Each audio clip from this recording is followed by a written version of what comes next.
sobre el sistema inmune y espero que haya sido, que se entienda bien, porque este es un esquema, hemos tratado de hacer lo más simple posible para que se pueda entender, porque luego vamos a repasar un poco, por ejemplo, los sistemas de aglutinación y todo eso que tienen el mismo principio del sistema inmune. Entonces, miren, acá tenemos una inmunoglobulina.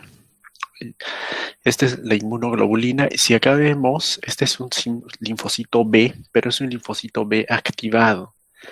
Y esto que vemos en verde, espero que se vea el cursor, que vienen a ser las inmunoglobulinas. Entonces, esta inmunoglobulina le ayuda a este linfocito B así entrar en contacto con el agente infeccioso, ¿no? Sirve como un receptor. Entonces, y al haber entrado en contacto con este agente infeccioso, se activa, se producen células de memoria, se convierten en células plasmáticas y empiezan a producir anticuerpos, pero que son necesarios para eliminar a este tipo de agente infeccioso. Entonces, esta es la zona de unión con los antígenos. Acá lo que hacen también es, bien, ya acá tenemos, igual pueden actuar como opsoninas, o sea, tenemos el agente infeccioso, lo rodean y permiten que la fagocítica lo pueda fagocitar con mucha facilidad, ¿no? Porque por un lado se unen al agente infeccioso y por otro lado encajan con los receptores de la célula fagocítica para que esto lo pueda englobar completamente. Entonces, eso es lo que hacen. Lo que hacen es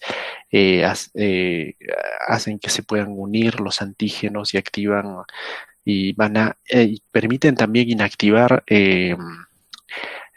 toxinas bacterianas. Eso es muy también algo importante. Esta es la célula CT citotóxica y miren cómo ayuda a que ésta pueda encajar con el agente infeccioso, igual para fagocitarlo, ¿no? Y tenemos este es el mastocito, y el mastocito empieza a degranularse y empieza a producirse los elementos del complemento para todo con la finalidad de destruir a este elemento extraño. Siempre como ejemplo ponemos bacterias, pero en general ocurre también con otro tipo de células que puedan causar daño a nuestro cuerpo. Y les había mencionado casi al inicio de la clase sobre el proceso de selección clonal. Entonces, este proceso permite, porque no todas las células que tienen que ver con el sistema inmune se producen de manera óptima o no son perfectas. Estas células, algunas podrían tener la capacidad de dañar a nuestras mismas células. Entonces, el sistema inmune tiene un sistema de filtro, diríamos, que va seleccionando una por una y le dice, tú me sirves, tú no me sirves, tú me sirves, no me sirves. Entonces va destruyendo aquellas que pueden causar daño en el cuerpo y va guardando aquellas que sí nos van a defender, ¿no? Entonces, en el caso de las células B, por ejemplo, estas llegan al sitio de infección, tenemos antígenos invasores, estas se unen a anticuerpos, que como hemos visto acá, se encuentran estos son los anticuerpos que están en la superficie de la célula B, perdón, se movió el gráfico, en la superficie de la célula B. Entonces, esta célula B que ha entrado en contacto con el antígeno, empieza a multiplicarse rápidamente, unas para producir células de memoria y otras se convierten en células plasmáticas. ¿Sí? El audio está entrecortado. A ver un momentito. Déjenme revisar un poquito.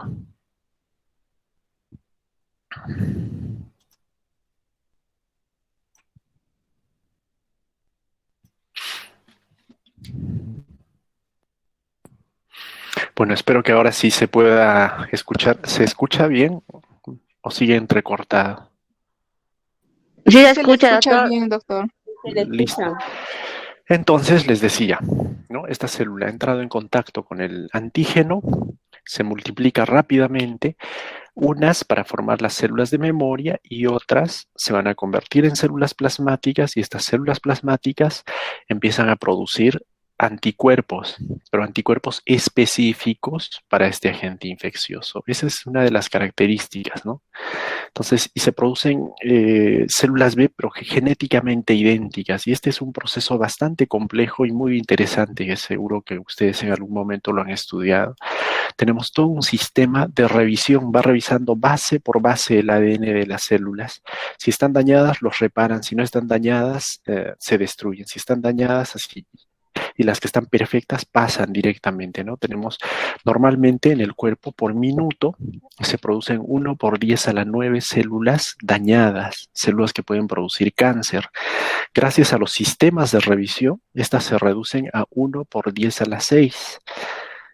Como no han podido ser reparadas, entonces estas son eliminadas por el sistema inmune. Eso en promedio va ocurriendo en este momento. Entonces, las personas que llegan a tener cáncer y aquellos que tienen enfermedades autoinmunes es cuando ese sistema de revisión empieza a fallar, ¿no? En algunas enfermedades, como en el cáncer, por ejemplo, acá, a los pacientes con un tipo específico, no les sabría decir cuál, de cáncer de mama y de cáncer de pulmón, les hacen trasplante de médula ósea.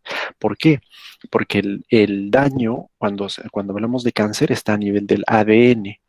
Entonces, si ponemos una célula madre que no tiene esa alteración que en el momento que tiene el paciente, esa célula madre va a empezar a producir leucocitos normales y esos leucocitos van a tener la capacidad de reconocer a las células neoplásicas y las destruyen, ¿no? Entonces, estamos nosotros constantemente expuestos a un medio ambiente bastante hostil. Y nuestro cuerpo, por suerte, tiene la forma de eliminar cualquier elemento malo que se haya formado por influencia del medio ambiente. Puede ser radiación, los alimentos cada vez con más conservantes, el consumo de gaseosa, por ejemplo, que es muy difundido en nuestro medio, y otros elementos, entonces van produciendo daño. Por un lado, es bueno exponerse un poco para que nuestro cuerpo aprenda a defenderse, pero no en exceso porque a veces se sobrepasa la capacidad del sistema inmune y empieza a producirse problemas. Entonces todo eso tiene que ver con los genes y todo eso, y esa parte molecular es muy interesante, ¿no? Entonces las células B se van diferenciando en células plasmáticas y en células de memoria, como ya hemos visto anteriormente. Y tenemos una gran variedad de células B. Miren, estos son los receptores de antígenos y estos receptores de antígenos no son otra cosa que inmunoglobulinas. Y cuando veamos la parte del eritrocito, todo ese sistema de aglutinación que tenemos, por ejemplo, para determinar el grupo sanguíneo, tiene este mismo principio. Es porque en la superficie del eritrocito se encuentran receptores. Entonces, cuando ponemos el reactivo que hacemos, estamos poniendo un elemento que tiene que tener la capacidad de acoplarse a este receptor y va a hacer que se produzca la aglutinación. Si no existe ese receptor en la superficie del eritrocito, simplemente no hay aglutinación, ¿no? Entonces, lo que nosotros es introducir al ponerle la gota del reactivo, estamos poniendo estos antígenos para estimular aglutinación siempre y cuando el receptor esté presente en la superficie del eritrocito. Pero en el caso de las células de los linfocitos B, el antígeno lo que hace es estimular a los linfocitos B para que proliferen, ¿no? Por un lado, para que se conviertan en células plasmáticas y produzcan inmunoglobulinas, y por otro lado, para que se empiecen a producir unas células que tengan memoria, que recuerden a este agente infeccioso, pero que tengan una gran capacidad de destruir a este agente infeccioso. Y eso lo hacen las vacunas o lo hacemos naturalmente cuando sufrimos de una infección viral, por lo general, ¿no? Entonces, ese es el principio, por ejemplo, de las vacunas. Entonces, este es un linfocito B. Este linfocito B tiene receptores en su superficie. Viene el antígeno, estimula a este receptor y dentro del linfocito se desencadena todo un sistema de segundos mensajeros. A ver, me gustaría preguntarles un poquito porque como todos estamos bien estáticos, un poco me gustaría tener mayor interacción con ustedes. ¿Alguien me puede decir, si hablamos, por ejemplo, de este sistema, qué sistema de segundos mensajeros se activa en forma general? ¿Cuál de todas las vías de segundos mensajeros se activa cuando hablamos de un factor de crecimiento?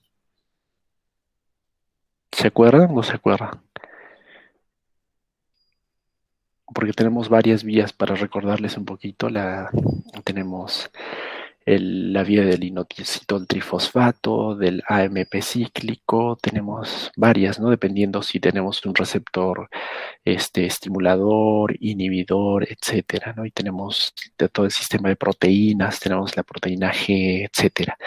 Pero cuando hablamos de un factor de crecimiento, la vía común es la vía de las tirosinquinasas, que a la vez se subdivide en varios tipos, ¿no?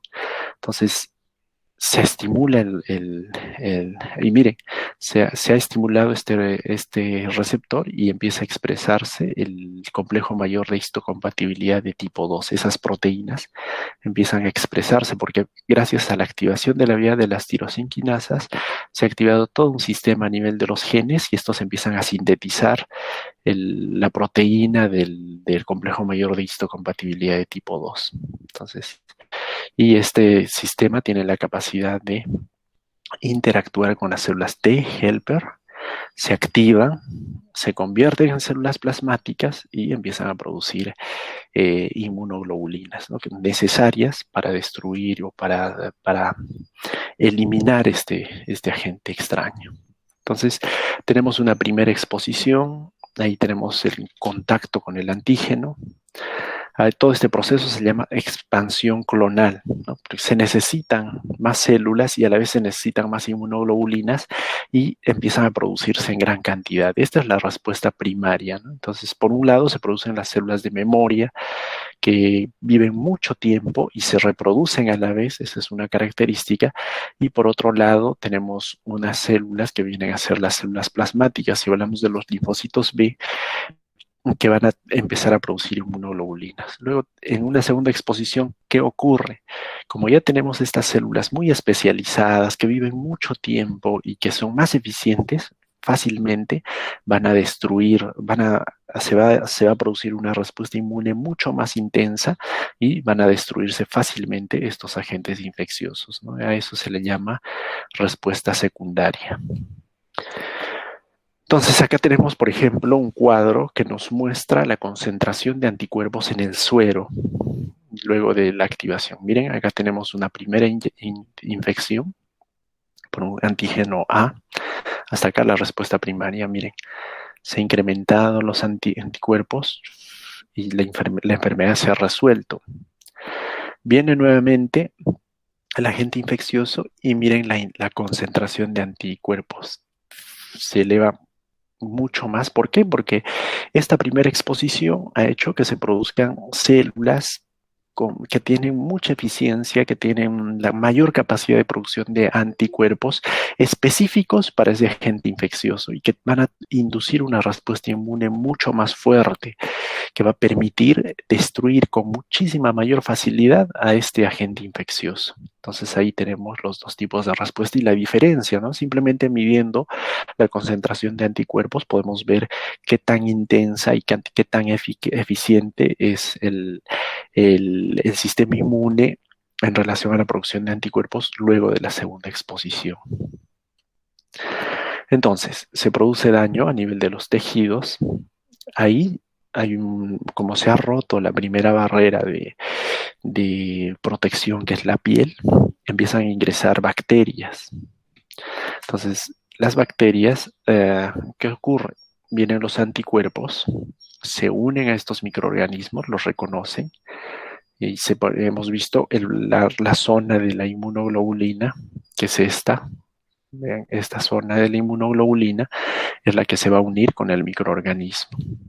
Entonces se une la región FC, se activa el complemento y se empiezan a producir sustancias quimiotácticas, o sea, empiezan a traer componentes del sistema inmune hacia la zona donde se ha producido la lesión. En esa zona los neutrófilos empiezan a adherirse y hay mayor quimiotaxis, más células inmunes se van a ir acumulando ahí y las células fagocíticas van a ir fagocitando los microorganismos, se activan los neutrófilos, hay liberación de mediadores de la inflamación al espacio extracelular. Una vez que están, ¿qué es lo que produce? Se producen sustancias reactivas de oxígeno y algunas enzimas que van a empezar a destruir a las bacterias. Entonces, todo eso, o a los virus también, ¿no? Todo este sistema ocurre de manera permanente en nuestro cuerpo porque nosotros estamos continuamente expuestos a elementos que pueden causar daño en nuestro cuerpo. Estamos todo el tiempo expuestos a estos elementos. Y gracias a nuestro sistema inmune, nosotros no tenemos ninguna consecuencia, no se produce ninguna consecuencia negativa sobre nosotros. Entonces, el sistema inmune nos está protegiendo permanentemente de cualquier elemento extraño, no solo de bacterias y virus, les repito, también de células diríamos, células anormales, dañadas, que se producen en que no se han corregido en nuestro organismo, que pueden producir cáncer u otras enfermedades, también de esas nos protege. Entonces, tenemos mediadores químicos como la histamina, las interleucinas, que son responsables del proceso inflamatorio, que es nuestro primer mecanismo de protección, vamos a decir. Esta produce vasodilatación, se produce una congestión, va a haber mayor cantidad de sangre en la zona donde hay el proceso inflamatorio. Esto va a hacer que lleguen más células del sistema inmune ahí. Se incrementa la permeabilidad, es decir, el vaso sanguíneo empieza a dejar salir algunos elementos hacia el espacio extravascular para favorecer todo este proceso de defensa.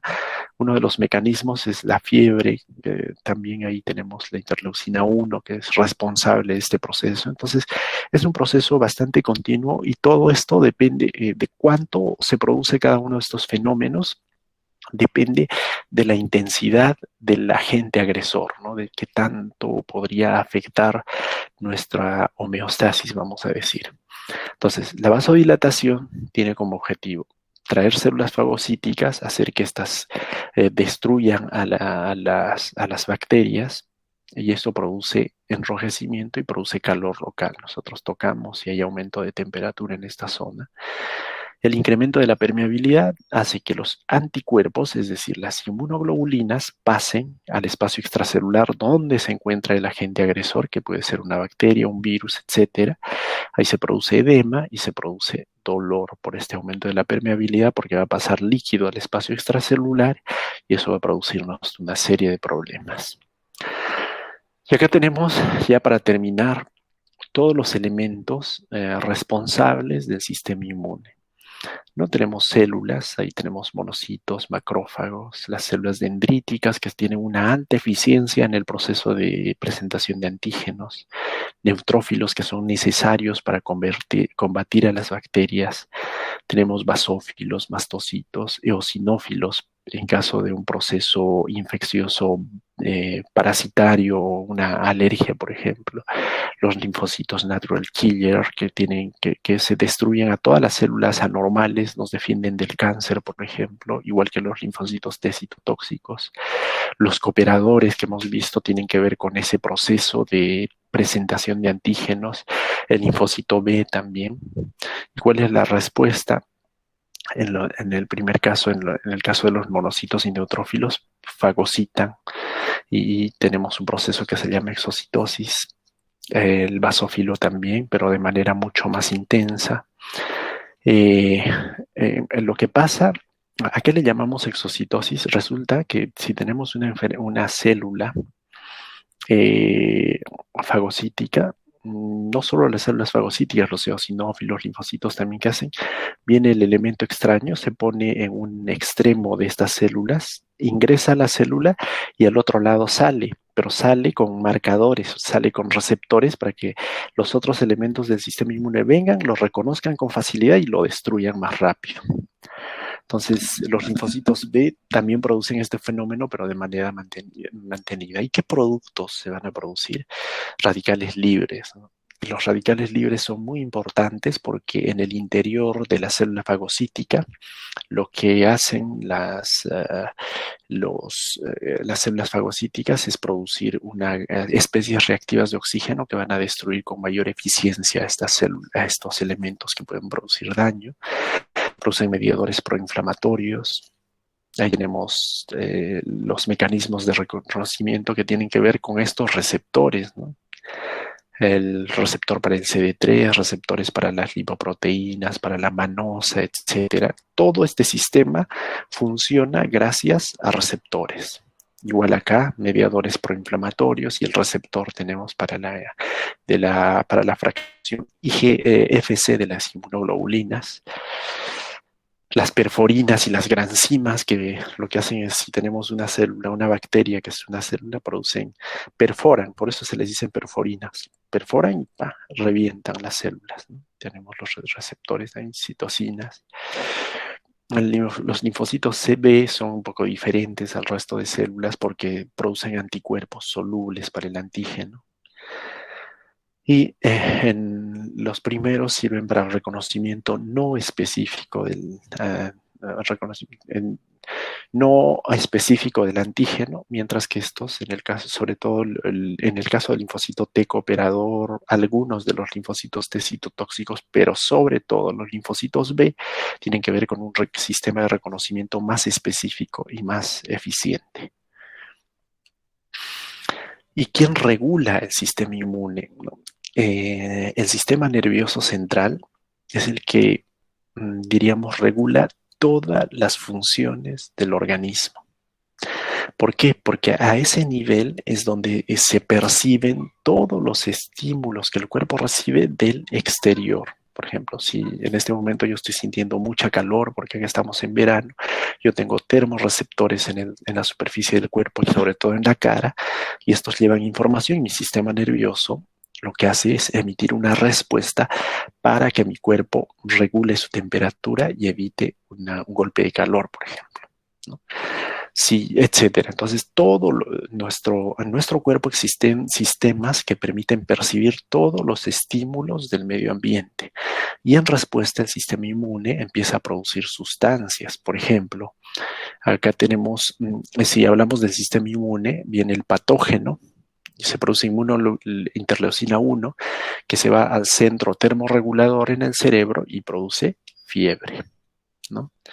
Entonces, estimula también la producción de interleucina 6. La interleucina 6 es un elemento importante, no necesariamente en su acción a nivel del sistema nervioso, también estimula la producción de leucocitos, eritrocitos, etcétera, ¿no? Es muy, muy importante. Entonces, el sistema hormonal, el sistema endocrino, gracias al estímulo o a la inhibición del sistema nervioso central, va a emitir una serie de respuestas a todo nivel para contrarrestar el efecto o para intensificar al sistema inmune para destruir aquellos elementos extraños que pueden dañar a nuestro cuerpo. Y no solo los elementos extraños, sino también aquellas células que por algún motivo se han producido, pero alteradas, ¿no? Dañadas, diríamos. El sistema nervioso también regula el sistema reproductivo, tiene que ver con la función renal, tiene que ver con un ciclo que es muy importante, que es el ciclo circadiano, etcétera. Y tenemos todo el sistema endocrino que va a ser responsable de todo este sistema. Bueno, este es un resumen a grandes rasgos del sistema inmune. Espero que con esta introducción podamos entender mejor el último tema que vamos a desarrollar y que tiene que ver como principio todo este proceso, ¿no? Los mecanismos, la existencia de receptores en la superficie, ya no del sistema de estas células, que son las células B, sino del eritrocito y todo esto, todos estos mecanismos. Entonces, yo no sé si tengan alguna pregunta hasta acá. Doctor, Sí. A ver, Tengo dos consultas. dígame. Anteriormente usted nos mencionó que cuando se sobreestimula el sistema inmunológico, se puede llegar hasta el cáncer, ¿verdad? No solo al cáncer, cuando hay una sobreestimulación del sistema inmune, está sobre todo asociada a enfermedades autoinmunes. Empiezan a reconocerse algunos componentes que son propios de nosotros como extraños y estos componentes empiezan a destruirse. Por ejemplo, en la artritis reumatoidea se empieza a destruir la superficie del cartílago porque empiezan a tener cierta especificidad, diríamos, para ciertos componentes de nuestro cuerpo, igual en el lupus eritematoso, que es mucho más, que compromete, que tiene un compromiso más extenso, empiezan a dañarse varios órganos también. Sí que, a ver. Doctor, mi consulta era, eh, he visto una paciente en Huancané que tiene, por ejemplo, anemia, está con 7 de hemoglobina y luego tiene dolor en todo su cuerpo. Ya. Sus venas, o sea, para, por ejemplo, sacarle sangre, son durísimas, sus venas se han vuelto duras, son como de plástico, algo así. Y necesita obviamente, ¿no? Que un especialista así como usted, un hematólogo, pero allá no hay, ella no dispone de medios económicos. Entonces, Ya. ¿cómo se Mira, podría, digamos, eh, ayudar a transferirle a algún sitio? por lo que me dices, más que un hematólogo, necesita que primero que lo vea un internista, porque los que hacen el diagnóstico son los internistas. Y el internista es el que deriva al paciente hasta el especialista ya para el tratamiento. El especialista lo que hace es completar los estudios y verifica que el resultado está bien hecho y empieza a dar tratamiento. Por lo que tú me dices, no es una enfermedad hematológica lo que tiene, es una enfermedad autoinmune y lo que tiene es una anemia, se llama anemia por enfermedad crónica, se le llama. En este tipo de anemia se produce una sustancia que se llama hepcidina, o sea, probablemente si medimos la cantidad de hierro que tiene la paciente, no a través de la ferritina, porque la ferritina se eleva cuando hay una enfermedad crónica, se hace un aspirado de médula ósea y se colorea la médula y vemos cuánto de depósito de hierro tiene. Entonces, eso se retiene porque tenemos dos compuertas. Una es que es la compuerta para metales divalentes, se le llama, pero que está en el enterocito hacia el intestino, porque se encarga de absorber. Esa funciona normal, pero la ferroportina, que está al otro extremo, se cierra por acción de la hepcidina y evita que el hierro salga al espacio, al torrente sanguíneo, y este hierro no llega a ser utilizado para la producción de glóbulos rojos. Probablemente tenga una vasculitis, por lo que me comenta. Eh, Primero el internista tiene que pedirle todos sus exámenes y tiene que ser derivado, yo creo, a un reumatólogo más que a un hematólogo, porque se soluciona el problema de fondo y la hemoglobina empieza a aumentar automáticamente. Se le puede dar eritropoyetina porque ahí se produce interleucina 6 que bloquea la producción de eritropoyetina y se le puede dar un poco de hierro. El problema es que el hierro es que aumenta la capacidad, disminuye la capacidad antioxidante del cuerpo y puede haber un poquito más de daño. Pero en este caso, el internista, que supongo sí hay en Huancané, tiene que hacer su trabajo, tiene que hacer el diagnóstico. No puede mantener a un paciente sin diagnóstico. No se puede mirar a un paciente. El paciente necesita ser. ¿Qué edad tiene su paciente? 31. Es joven, varón, mujer probablemente.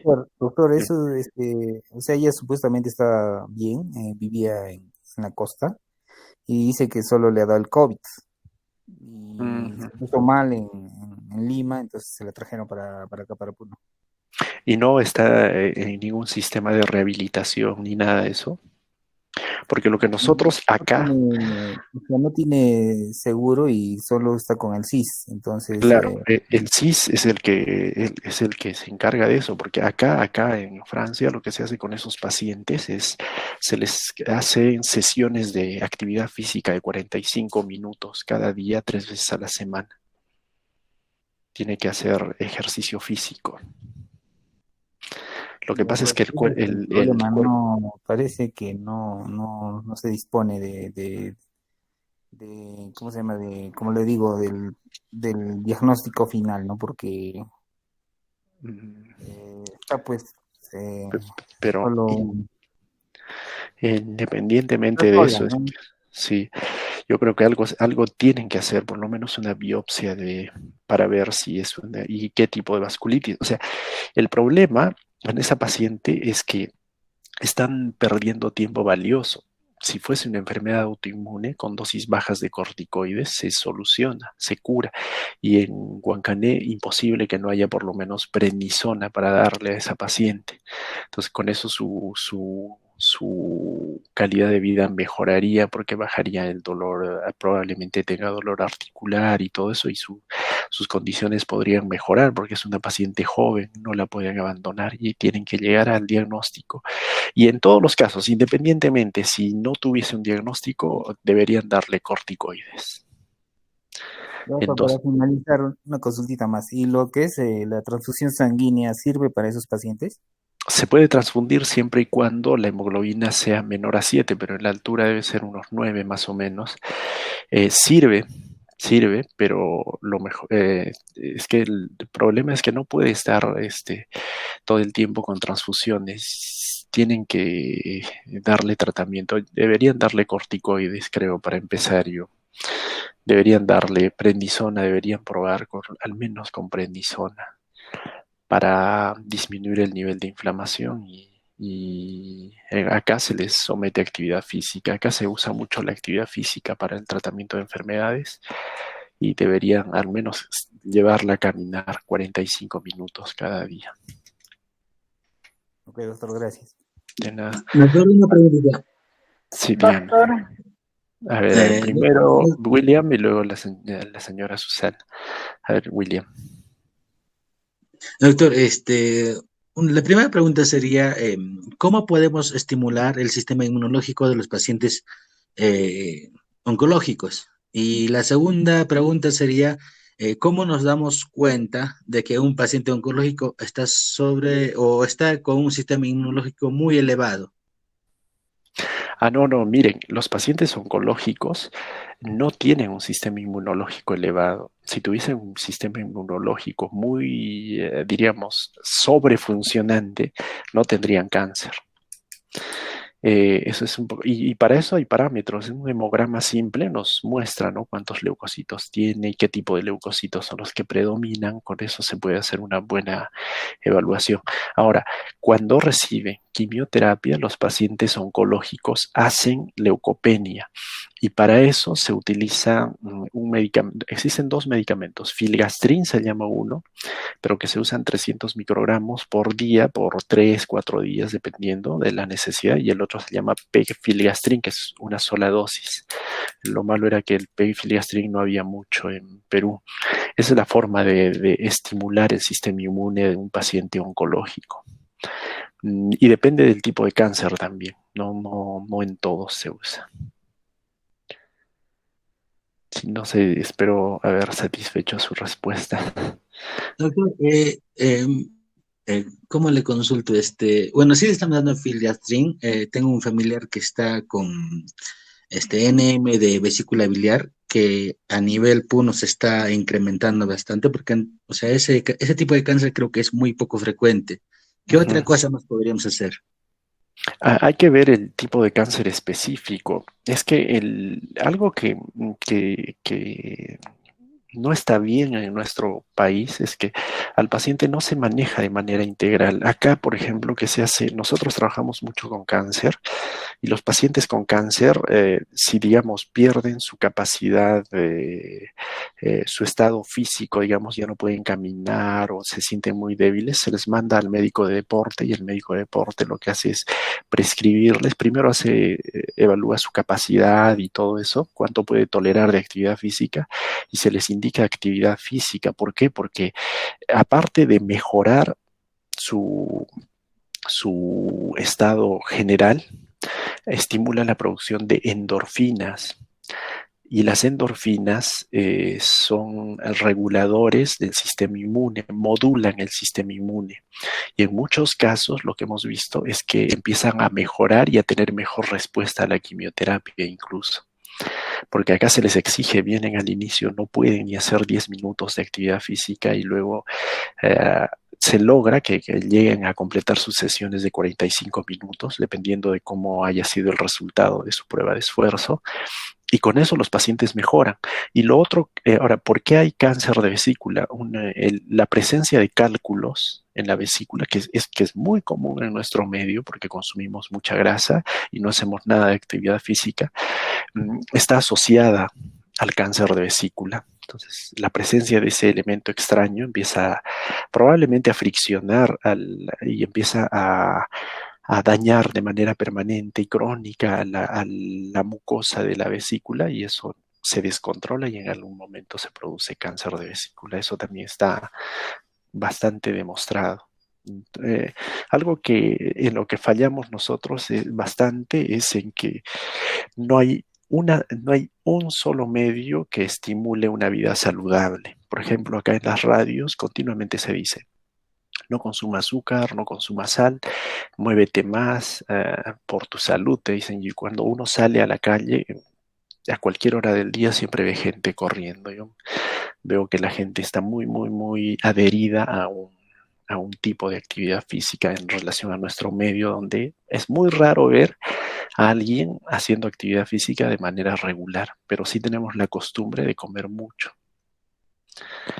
Y nosotros siempre tomamos, por ejemplo, un café con azúcar acá. Azúcar no existe, el café se toma sin azúcar y generalmente te dan sin sal, y si quieres sal te pones. Entonces, yo creo que falta trabajar por ese lado, y no es justo que personas jóvenes tengan cáncer, ¿no? Por la edad puede ser, porque el sistema inmune se deteriora, pero yo creo que deberían trabajar más en el área preventiva para evitar, porque finalmente son los hospitales los que se van a llenar y no vamos a tener nunca la capacidad de responder a esa mayor demanda de atención médica. Y el tratamiento, dependiendo del estadio, si se hace una exéresis, si se retira la vesícula, y si es que no ha habido metástasis, es el tratamiento curativo. Ahora, el otro problema es que generalmente uno se da cuenta que tiene cáncer de vesícula cuando ya está comprimiendo al páncreas. Es un paciente que por lo general presenta pancreatitis y recién se dan cuenta porque se ha obstruido el conducto pancreático, y se ha producido esto porque ha habido una masa que ha estado empezando a obstruir la salida del líquido pancreático, ¿no? Y eso es la falta de evaluaciones médicas permanentes también, ¿no? Hay muchas cosas en las que hay que trabajar, y hay enfermedades que antes no eran usuales que son mucho más usuales ahora en nuestro medio, ¿no? Y si comparamos al área urbana con el área rural, son la gente que vive en la ciudad la que más se enferma que la gente que vive en el campo, que tiene una vida más saludable, diríamos, más actividad física sobre todo, y se alimentan más sano también. ¿Alguna otra pregunta? La señora Susana quería preguntar. A ver, sí, doctor, buenas. Bueno, comentarle que acá en Banco de Sangre, en estos últimos tiempos, meses diríamos, hay muchos pacientes que presentan incompatibilidad. Entonces, a pesar de que les hacemos el fenotipo, nos dan incompatible.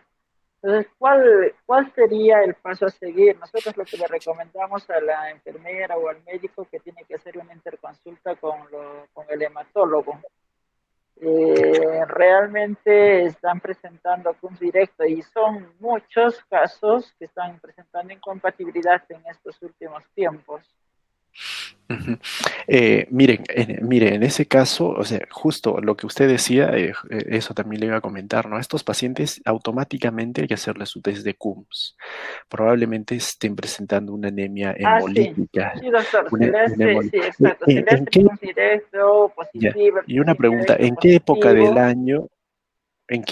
año se presentan más estos? Porque eso se asocia a la estación del año. Bueno, no le comento de hace años, sino más bien de ahora. Me imagino que es por el frío, ¿no? Podría ser Claro, darse tal vez por el se frío, producen, porque ya era como unos 2 o 3 meses atrás, que justamente ahora también tenemos, pero son ya varios pacientes, son como 5 a 6 claro. Ajá. pacientes que se nos está dando este problema. Claro, justo estos pacientes empiezan a presentar anticuerpos fríos, se le llama, y la presencia de anticuerpos fríos está asociada a una infección por micoplasma. Entonces, a estos pacientes lo único que hay que hacerles es calentarlos y se los calienta, se aumenta la temperatura del ambiente donde están y empieza a mejorar la hemoglobina sin necesidad de ninguna medicación. Pero si tiene síntomas de anemia y el paciente tiene una hemoglobina muy baja, se le da metilprednisolona antes de la transfusión, unos 30 minutos, recién se le transfunde si no se encuentra una unidad compatible al 100%. Se le transfunde y se le vuelve a dar metilprednisolona y se le tienen que dar dosis altas de corticoides para que no se destruyan esos eritrocitos. Lo malo es que se sensibiliza mucho más al paciente, pero yo he tenido pacientes con hemoglobina de 5 a los que los hemos abrigado bien, no los hemos transfundido, les hemos empezado a dar corticoides y han empezado a subir en 5 días su nivel de hemoglobina se ha incrementado de manera Claro, importante. justamente hay 2 pacientes que presentan crioglutininas, entonces me parece que está asociado, es más que seguro, con la época de frío, ¿no? Sí, Y he leído también que el tratamiento, como usted dice, es mantenerlo caliente al paciente. sí. Tienen que hacerles descarte de micoplasma y si tienen micoplasma le tienen que dar tratamiento antibiótico para micoplasma a esos pacientes. Esa es la medida y calentándolos parece increíble, nosotros los calentamos nada más y como se tiene climatización en cada habitación, se pone a una temperatura de 20, 24 grados y empieza a mejorar la hemoglobina. Sí. Gracias, ¿Tendrán doctor. alguna otra pregunta? ¿Tendrán? Sí, doctor. Doctor, en los pacientes que han sido infectados por COVID, cuando se les hace la prueba, el perfil hematológico, ellos presentan linfopenia. Ujú. ¿Cómo es ese proceso? ¿Cómo afecta el COVID a los linfocitos, doctor? Lo que pasa es que siempre que hay una infección viral, inicialmente se produce una linfocitosis y posteriormente se produce una linfopenia, pero esa linfopenia es reactiva, diríamos, como que el sistema inmune se ha cansado de producir linfocitos y luego empiezan a bajar, pero no baja demasiado. Empieza a disminuir hasta valores, diríamos, razonables, sin poner en riesgo la vida del paciente. Eso no solo ocurre en el COVID, ocurre en todos los procesos infecciosos virales.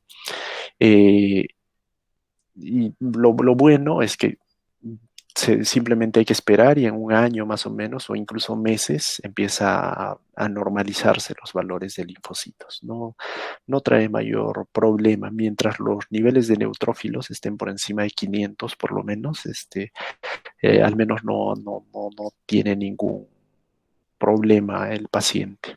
Es simplemente una reacción secundaria a una sobreestimulación del sistema inmune, porque la principal respuesta frente a virus es el sistema linfocítico, diríamos.